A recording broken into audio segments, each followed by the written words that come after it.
Hello, everybody, and welcome to my live.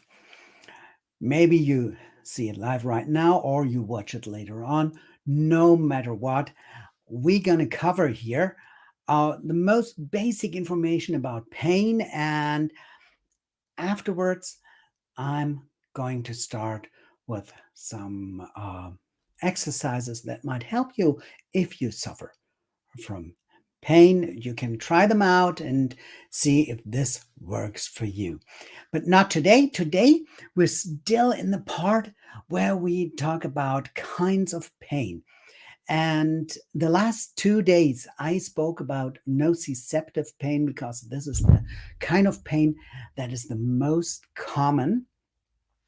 And I had this feeling that maybe it was a little bit confusing how I did it. So I tried to structure it and use to give you a more concise version for this part. And let's see how it works. I'd be happy if you let me know in the comments if this worked for you, if you liked it better than the days before.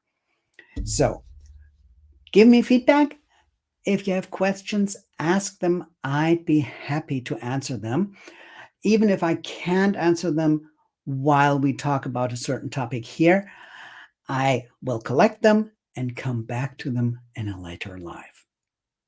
Okay, now without any further ado, let's start. And today we're going to talk about neuropathic pain.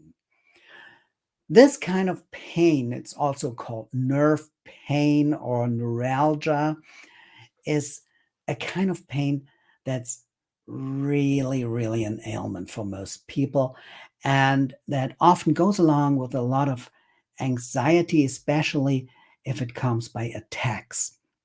If the pain's shooting in, it can be so terrible suddenly, and you practically have no time to prepare.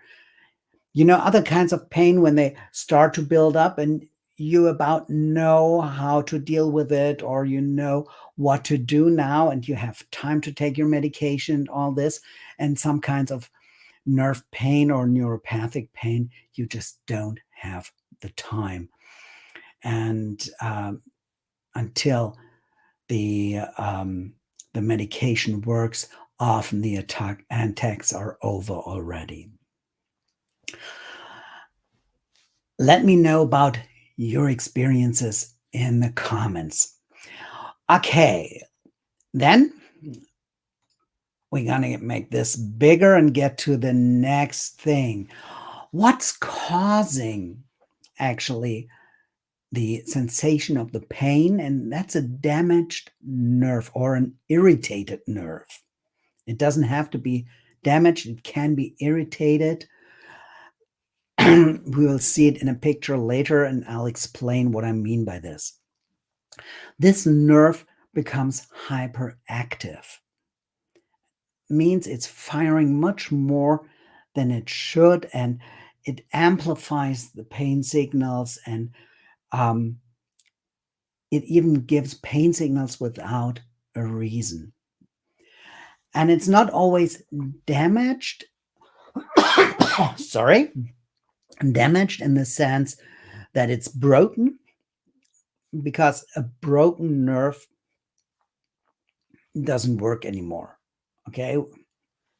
This is just when a nerve is squeezed so much that it won't work anymore, it won't hurt. But if it's irritated, or if it was damaged and then repaired, and it gets like over repaired by our body, suddenly it can't work anymore like it used to. Okay, let's go on. Oh, once back, here you see a trigeminal neuralgia. This is a pretty common kind of nerve pain, and it's the 3 branches of the nerve that goes into our face on the right and on the left side. And this can be very painful. What causes a nerve sorry again. What causes a nerve to misfire, to get hyperactive? Well, of course, first it's injury by pressure, by an accident, maybe a rupture, a surgery, things like that. Also during surgery, this might happen. Of course, it's more an accident, but nerves can be damaged a bit. And when they over repair, they have this hyperexcitability. It might be also an irritation by a damage. And we see one here at the side. What you see here is a cross section of the spine, and the yellow thing, that's the nerve. And you see the blue one, that's a herniated disc where the inside's coming out a little bit and it's pushing against the nerve and it's irritating the nerve. And this is something that's pretty common in back pain, when often back pain is a mixed pain between nociceptive pain and neuropathic pain if a nerve gets irritated. You find this also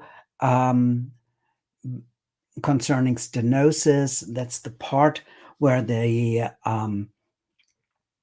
nerve comes out of the out of your spine, out of the bone, and this can narrow and narrow and narrow a little bit, and so it gets irritated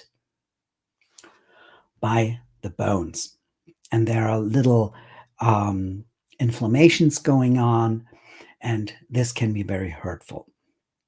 Of course, a virus infection. Many people with long COVID had experiences like this, and other viruses do this too. Heat, cold, not so much, but it can damage a nerve, of course, especially today. And we'll get to this later.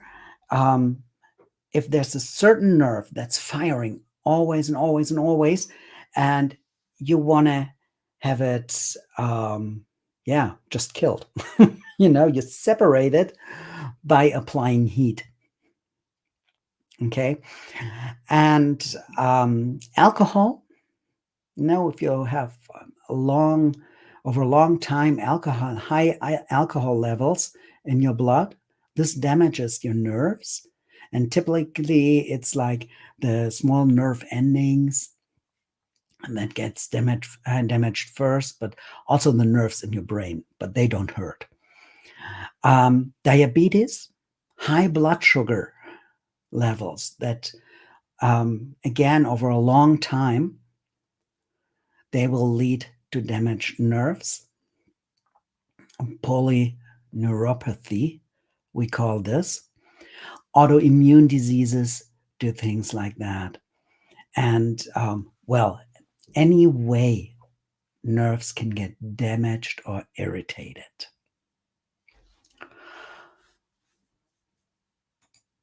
Now, what does it feel like?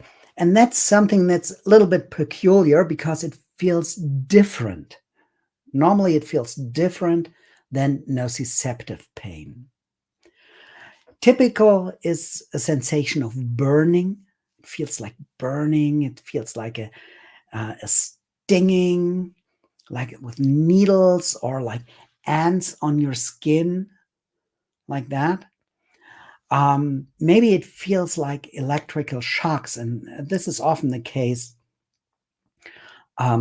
with trigeminal neuralgia, the nerve in the face. But I had it after my accident in my left leg, where a lot of nerves got damaged and one obviously over repaired, and it was this constantly like electrical shocks shooting in the leg, and the leg always went like, choo, choo, and it hurt really, really bad. But it can also be something that sounds a bit strange now. It's numbness, but it's not really numb. It's hurting at the same time. So these qualities of pain, they are typical for nerve pain.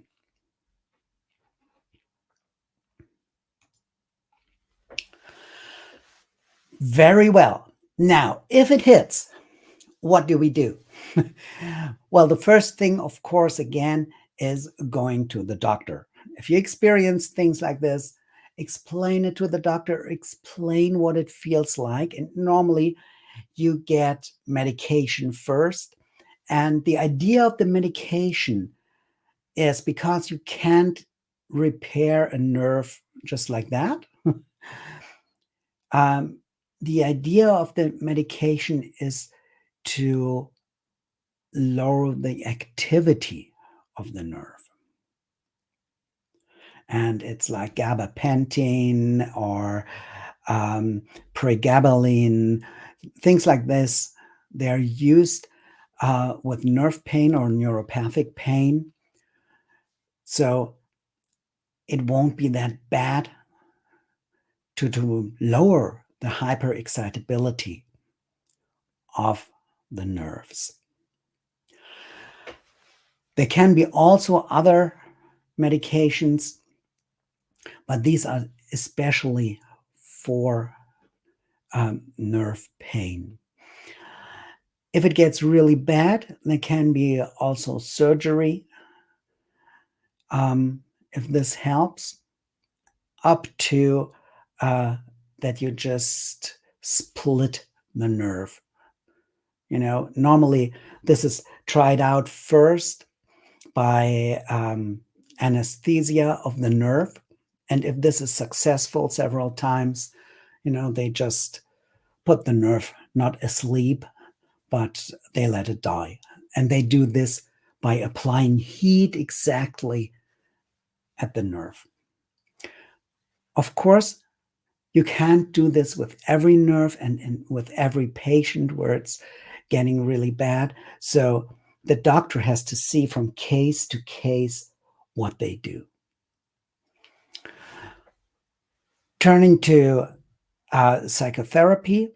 Psychotherapy can help you to deal better with the pain, to deal better with the anxiety. If you experience a lot of fear when the pain comes up, especially when it's pain attacks, like flare-ups. It can help you reclaim your life and start doing things again that you might have left out because of the pain. Then there's physiotherapy, and of course they have very good ways to help you, how you can move in a way that maybe the pain isn't triggered that fast, or that you can deal with it in a better way. And there's OT, and OT is doing a great job here, actually, because they can, if it's on the surface, like on the skin, OT can help you to desensitize the pain. And this might help to get to less pain and to a lower impact of the pain, because like the body learns, our brain learns, oh, okay, a soft touch or even a harder touch where you eventually get to later on in the treatment, they are just normal. They are nothing where I have to react with pain towards. So basically, you start reprogramming your brain. Okay. This is the basic setting. Of course, this is for like the huge part of the people. It's not for everyone specifically. Like always in pain, you have to look specifically at the condition of each person to see what you can do and what is exactly needed. Just to give you an idea, um, and maybe some hope if you suffer from neuropathic pain.